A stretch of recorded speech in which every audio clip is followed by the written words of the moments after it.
at that time of the TBR where we have a few books left. We have 4 books left, which is more than I usually do in a vlog, but we're gonna roll with it. And they just haven't fit in, haven't been picking them up, and they are what's left, and we just need to get them done. So with that being said, we are going to be reading the following 4 books. I don't know what order. I know I'm starting with this one, which is Becoming Free Indeed by Ginger Duggar Volo. I just learned that the U silent. In the words of my friend Christy, the U is as useless as the G in lasagna. This, I actually was able to get the audiobook version on Libby. I'm not an audiobook girl, but the audiobook's only 6 hours at regular speed, and I'll probably listen to it more at 1.75 speed. And so I think tonight I'm going to have a relaxing night and listen to the full audiobook while coloring. I think that sounds like a really fun time. So that's my plan of what I'm going to be doing with this book. But this is Ginger Duggar. She's one of the Duggar children, one of the 19. She's no longer really a part of the religion, and it is about her becoming free, I guess. The dedication I thought was pretty powerful. It says, to those who have been hurt by the teachings of Bill Gothard or any religious leader who claimed to speak for God but didn't. I am not religious, and I did hear from both my friend and some reviews that this does have a lot of Bible quotes in it, which isn't super up my alley, but I'm interested to read it, see what she has to say. It's only 200 pages, so there's that. We have a real spread of genres. And then we have 6 Months Later by Natalie D. Richards. This one says, she has everything she ever wanted except her memory. When Chloe falls asleep in study hall in the middle of May, it's the middle of May, but when she wakes up, snow is on the ground and she can't remember the last 6 months of her life. Before she'd been a mediocre student, now she's on track for valedictorian and being recruited by Ivy League schools. Before she never had a chance with sports star Blake, now he's her boyfriend. Before she and Maggie were inseparable, now her best friend won't speak to her. What happened to her? Remembering the truth could be more dangerous than Chloe ever imagined. I'm assuming this is YA. The text is very big and it's based in high school, so should be an easy read. We then have A Man Called Ove by Frederick Bachman. This will be my first Frederick Bachman. I really don't think I've ever read the synopsis of this, so we'll do that together. All You Need Is Ove. I do plan on watching the movie after as well, just for fun. At first sight, Ove is almost certainly the grumpiest man you will ever meet. I love a grumpy old man. A curmudgeon with stout principles, strict routines, and a short fuse. People think him bitter, but he thinks himself surrounded by idiots. Feel that, Ove. Ove's well-ordered, solitary world gets shaken up one November morning by the appearance of new neighbors, a chatty young couple and their 2 boisterous daughters who announce their arrival by accidentally flattening Ove's mailbox with their U-Haul. What follows is a heartwarming tale of unkept cats, unlikely friendships, and a community's unexpected reassessment of one person they thought they all had figured out. A word-of-mouth bestseller. Blah, blah, blah. Okay, so it sounds amazing. I think I'm gonna love this. And then we do have The Grace Year by Kim Liggett. This is, I believe, a YA dystopian type book. It says, no one speaks of the Grace Year. It's forbidden. In Garner County, girls are banished for their 16th year to release their magic into the wild so they can return purified and ready for marriage. But not all of them will make it home alive. Tyranny James dreams of a better life, but as her own Grace Year draws nearer, she quickly realizes that there's more to fear about the Grace Year than the brutal elements and the poachers in the woods. Their greatest threat may very well be each other. So it's giving dystopian. So these are going to be the books we're reading. This is a very hideous looking stack, but with that being said, let us get on into it, baby. So personal. At times, I've wondered if I should even write it. But I know it's necessary. I'm thankful God has given me the strength to finish it. I want you to know from the start of this book that... Okay, guys, I'm really trying to commit to this whole, mindset that I currently have of finishing 1 book a day for as long as I can. So I'm going to try to read all of this right now. My Kindle says I have 3 hours and 40 minutes left, which totally doable. Except for this doesn't really have real chapters. I think I told you guys that. And I wasn't sure. Yeah, no, it doesn't. It's just broken into chunks, and so it says that the first chapter is going to take me an hour and 30 minutes to read. I'm going to take a hair wash shower because I feel like a ragamuffin. But if that's the case, today's Wednesday. Should be able to read all of these, be done by Friday. And then Saturday is my big work day, but I do have a really short book on my TBR, so I think I'll just read that, have that be my book for Saturday. But I read the prologue. I've already highlighted a couple of things. Can tell ya. The first, like, 2 lines, it says, "No one speaks of the grace here.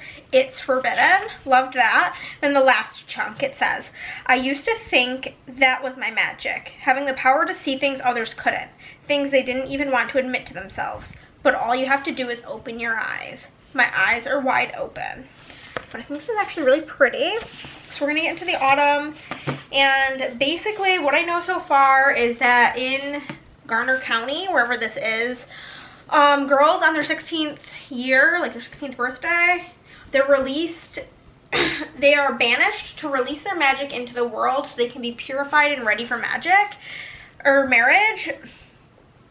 It basically says, "We are told that we have a power to lure grown men from their beds, make boys lose their minds, and drive their wives with mad with jealousy. They believe our very skin emits a power emits a powerful aphrodisiac, the potent essence of youth, da da da da." So they're sent out into the wild for something.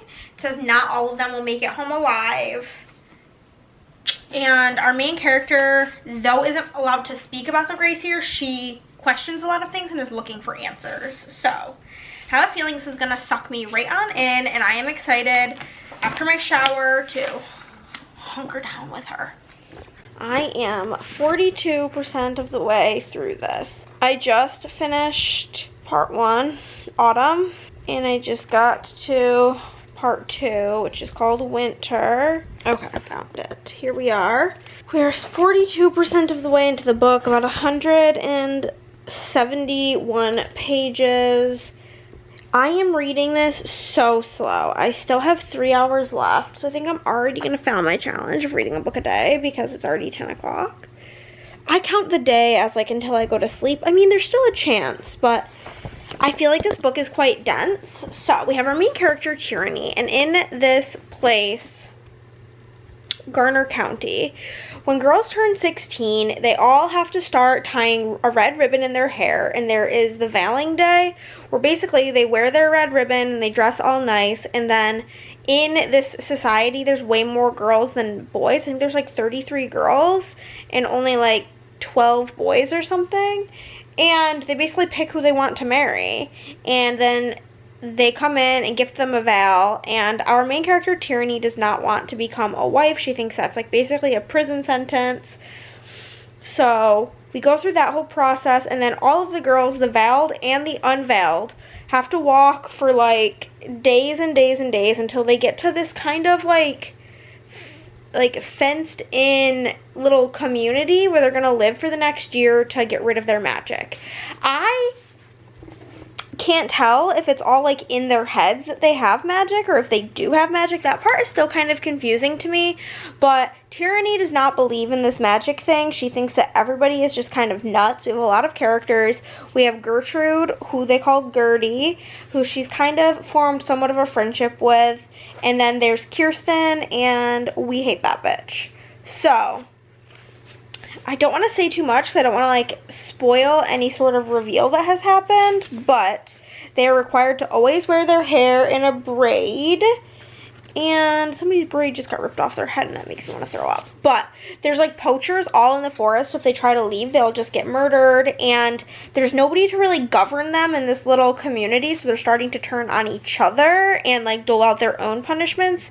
And often when gals from their grace year, they're not allowed to speak about the grace year whenever they get back, but they'll come, either people won't come back at all, they'll come back missing an ear, missing fingers, this, that, and the other thing, and it's something else. But we're gonna get into the winter time, see how it goes, and keep on reading, baby. It says that this section should take me an hour, so we'll see, because like I said, I've been reading very slow, and I feel like this book is kind of, it's YA, but it's like very wordy. There are some parts that, a lot of this past chunk did feel quite repetitive, so we'll see. I'll check in with you guys when I do finish the book. Okay guys, I finished the grace year, and this was just, I had to convince myself to give it a 3, if I'm being honest. It was very 2 energy for a lot of the book. So I am very irritated with this book because I was live, laugh, loving. I was obsessed with it for like the first 25%. Literally within the first 2% of the book, I had 10 highlights on my Kindle because this is on KU. And it was great, wonderful, loved it.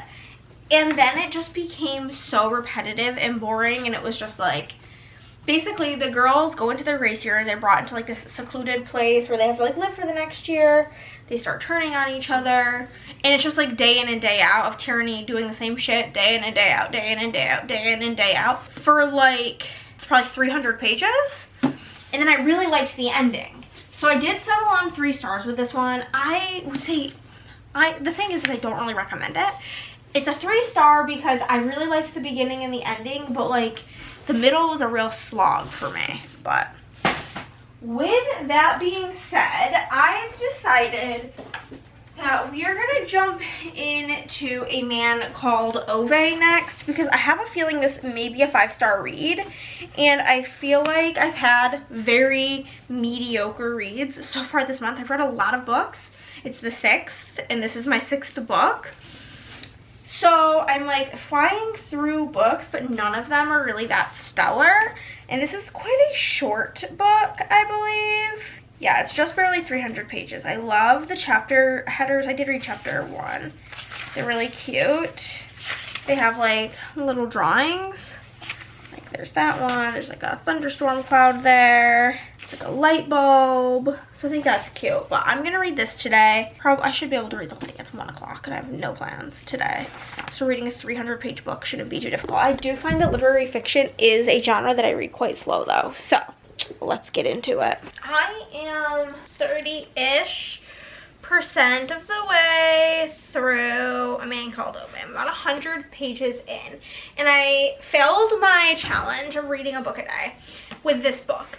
This book, though it is quite short, it is one of the slowest paced books I have really ever read, and I'm not sure if I'm loving it or hating it. My friend Christy is a huge Frederick Bachman fan, and she said that people tend to feel really strongly one way or another about his writing.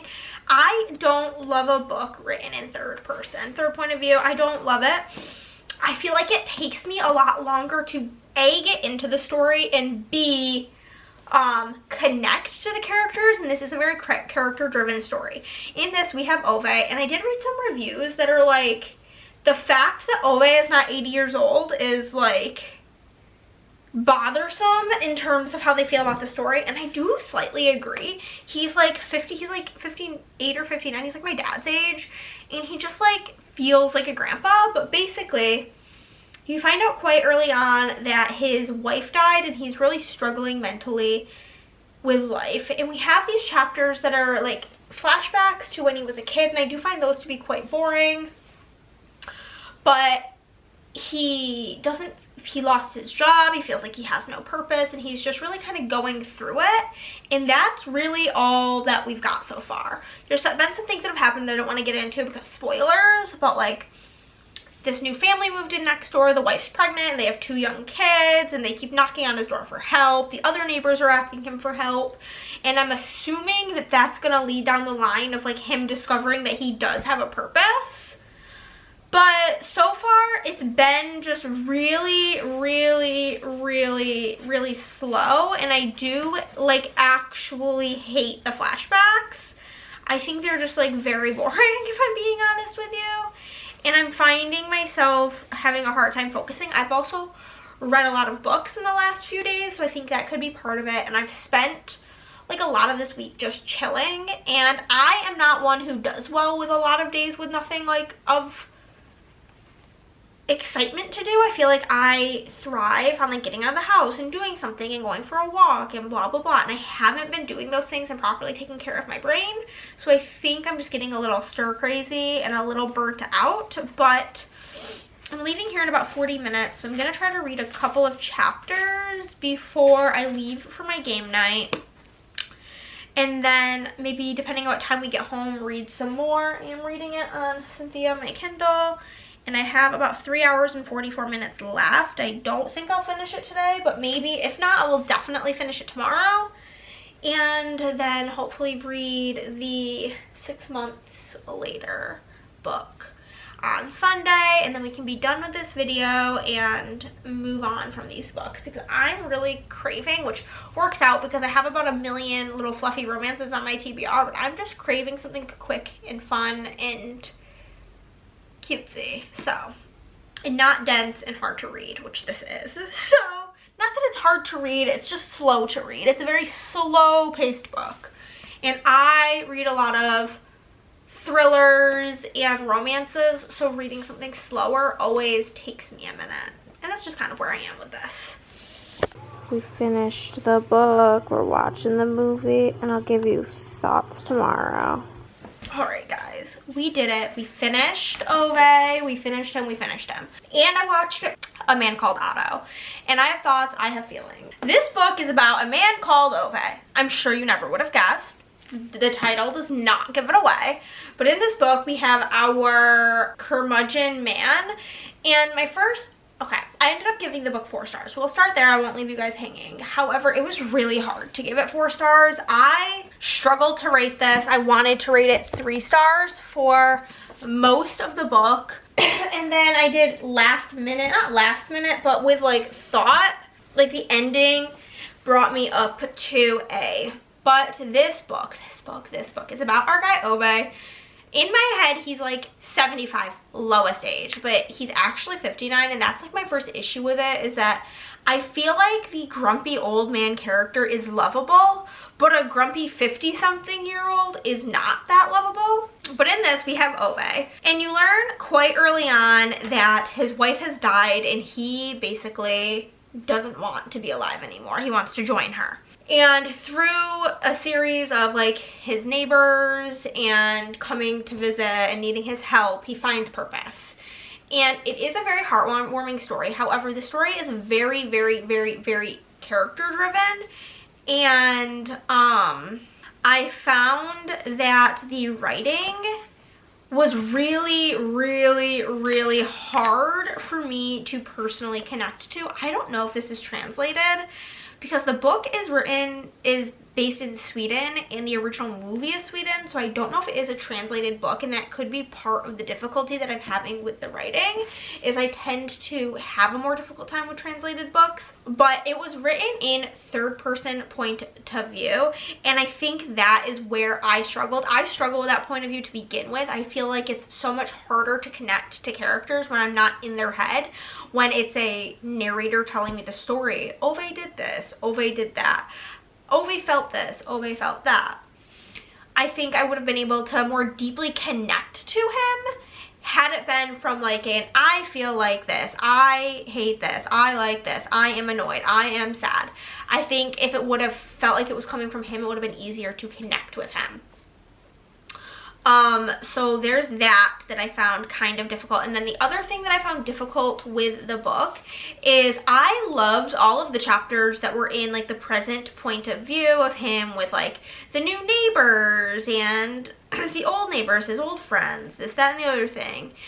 Dealing with everything in the present day I really loved, but then we would get these chapters that were way longer than they needed to be about like his past, and I do think that they are important things because they make him who he is, like about like his childhood and when he met his wife Sonia and their life together and things that have happened and what they've been through together. I think those are obviously very important things in the book, but I think those chapters went on a bit too long and made me bored and want to put the book down.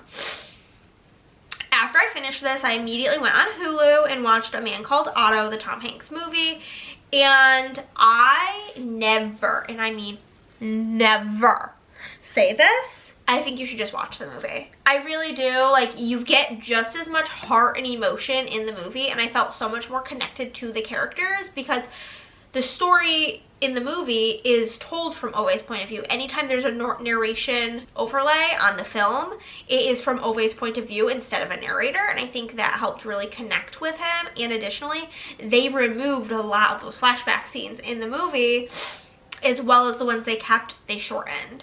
And I think that overall really helped. I loved the last like 20% of this book was like a 5-star book. The first 80% was like a 3-star book. So I did land on a 4-star because it still did make me tear up, choke up, feel like get goosebumps, be very emotional. And I think maybe I may have been more connected to the characters than I initially thought. But overall, I'm gonna give it a 4-star. I recommend it, but go into it with the caveat that it is a very, very, very slow read. So we have finished that. Blur out the tootsies, blur out the tootsies, no free feet. We're about to start 6 Months Later by Natalie D. Richards. This is a YA thriller, and hopefully it'll be a pretty quick read. The text is pretty big with pretty big spacing, and it's only like 330 pages. This is about a girl named Chloe. She falls asleep in study hall, and when she wakes up, it is 6 months later. She used to be a bad student. Now she's in track for valedictorian and being recruited by Ivy League schools. Before, she didn't stand a chance with like the sports guy. Now they're dating, and now her and her best friend will speak to her what happened, and it says remembering the truth can be more dangerous than Chloe imagined. And I was looking on Goodreads to see like fans of this also like, and there was a lot of Natasha Preston books, and I've read 2 books by her. I've read Awake, which I gave 5 stars and I really liked, and it's kind of giving the vibes of this, because in that book the girl doesn't really remember anything from her childhood other than a fire. And then I've read The Cellar by Natasha Preston, which I gave 3 stars because the ending really pissed me off. But I'm gonna get something to eat because I'm starving. It is 1:30 p.m. and I'm not eating anything, and I went to bed kind of hungry, so I'm gonna go eat lunch. And then I feel like I've said this about 85 times in this video and not followed through, but I'm gonna try to read the whole book. Do you believe in me? I don't really believe in me, but we will see. At the point of reading this, I don't know when this video is going up, but at the point of reading this, it's March 9th, and I have read 6 books this month, and my average rating is only a 3.5. So I feel like I've been reading a lot of books that are not bringing me maximum joy. I don't have any 5 stars, and I have a lot of 3 stars. So I'm hoping that this will maybe tip the balances and make it be a better reading month. But we will see. And this will be the last book for this video. So let's get to it. Hopefully it brings joy, and I have already decided I am buddy reading it with my friend, and I told her that if I get like 100 pages in and I'm not liking it, it's gotta go. You know what I mean? Like, if a YA thriller is not gripping me within like 100 pages, I'm just not gonna keep going with it. You know what I mean? Like, it'll be what it'll be. So hopefully we love it. Hopefully it's at least a 4, because I'm just craving a 5-star. I'm actually really craving a romance book, but I don't have one for this video. My next TBR is very romance heavy though, so let's get to it. Okay guys, can I finish my TBR? The answer is I guess yes, but at what cost? I've decided to DNF this. It is 5:30 p.m. and I've literally wanted to do everything besides read this. I ate food, I scrolled on my phone, I watched YouTube videos. I finally started it. I read 8 chapters, which was about 25 to 30% of the book, and I'm just so bored. In this book we have our girl Chloe. In these books I'm feeling so slumpy, I want to cry about it. But in this book there's this girl Chloe, and she's a horrible student. She falls asleep in study hall and she wakes up and it's 6 months later. Her best friend's not her friend. She has a boyfriend that she's the popular guy that she never would have stood a chance with. She's just like not being honest with anybody about her memories, and I find that to be so fucking annoying. Like, she goes to the doctor and she's like, I mean, it's like just some things are spotty. No bitch, you lost 6 whole months of your life. And she's not being honest with the doctors, the neurologist, the psychologist, and it's like, we're not going to get to the bottom of this if you're not telling people what's going on. So I got annoyed and I decided, you know what, I have hundreds of books on my TBR that I probably would like more than this, so it's gotta go. So we had 1 DNF, we had a reluctant 4-star, we had a reluctant 3-star, and we had a memoir, which I don't rate lower than a 4. So I mean, ratings wise, we had 2 4s, a 3, and a DNF, but it's like a low 4, a low 3. And I'm over it all. Here's to hoping my next TBR goes better, because I don't think it can go worse than this one. But thank you guys so much for watching, and I'll see you in the next one. Bye.